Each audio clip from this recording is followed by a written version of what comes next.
Now, if you're ready for stronger leaders, new leadership, and people who have a vision for your district and your community, who are going to serve and fight and deliver for you, not only for your community, but also your state, that means you got to make your voice heard and participate in our democracy.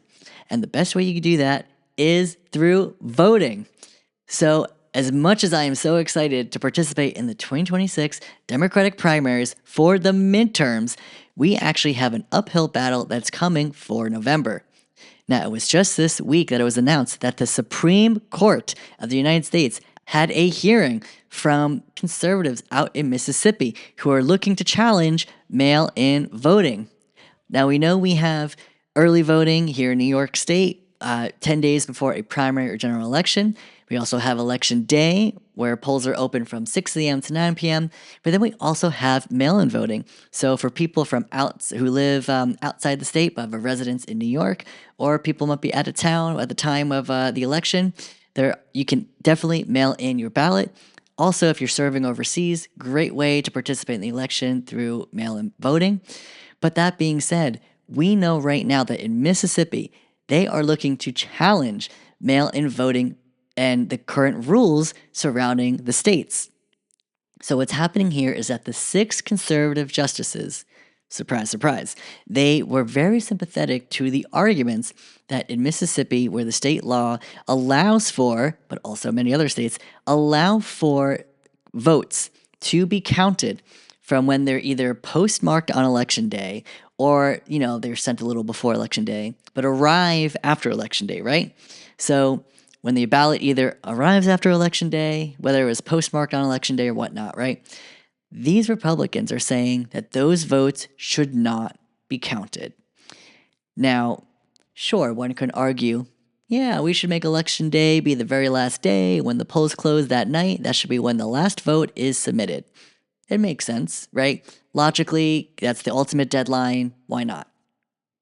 However, we also know that with our poorly funded and inadequate mail system, right? We know that the ballots by mail will not be delivered on time.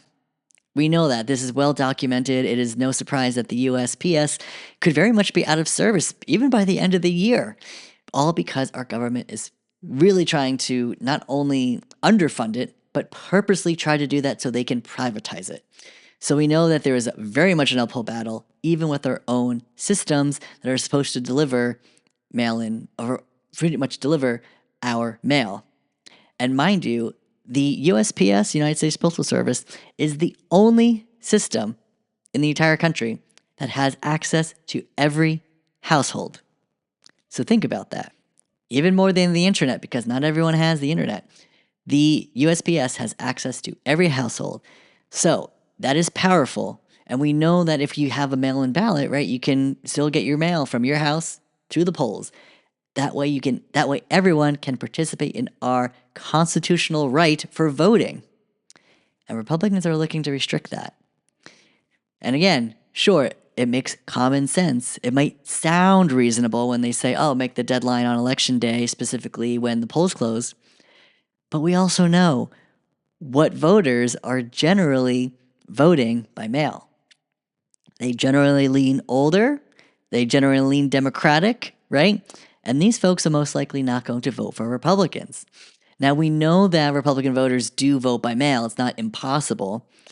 But it's no surprise that we're seeing a Republican-led movement to challenge mail-in ballots, specifically when they are received, because we know this would hurt not only an upward of 5 to 10 million voters, but particularly Democratic voters. So this is absolutely next level,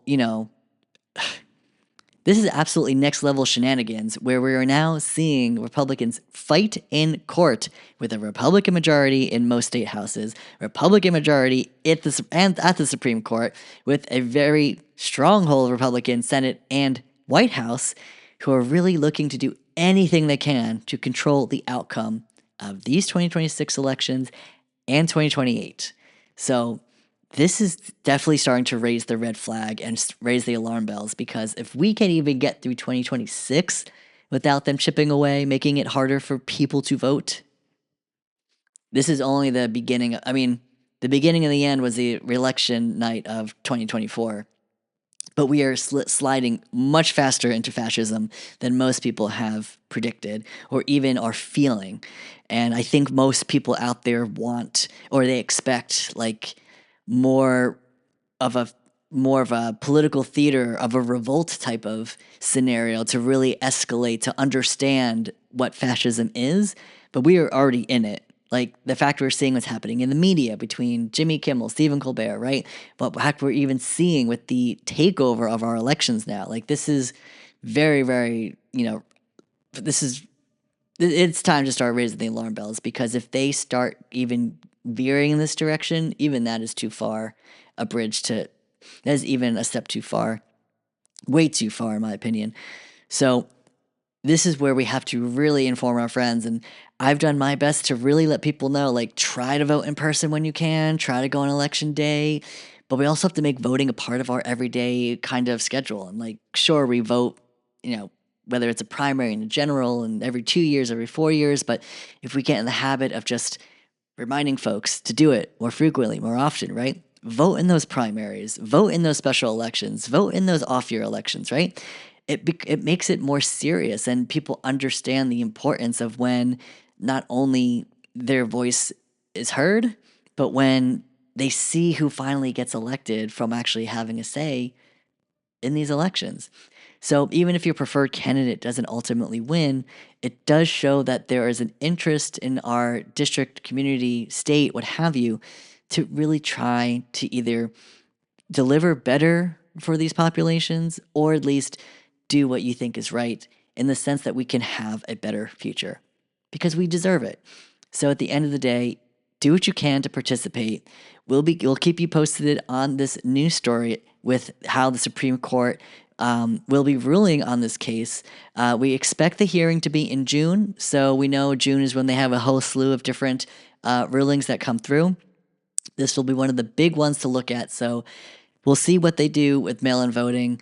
It's probably not going to look great. We know that they are conservative leaning. We know that we know they have an agenda. It's no surprise. But we will keep you posted, stay informed, and remember to make your voice heard because that is suitable for democracy. In case you haven't yet, make sure to subscribe on Apple Podcasts, Spotify, and YouTube. And if you're watching on YouTube, make sure to give us a like, share your feedback with a comment, and we'll get back to you as soon as we can.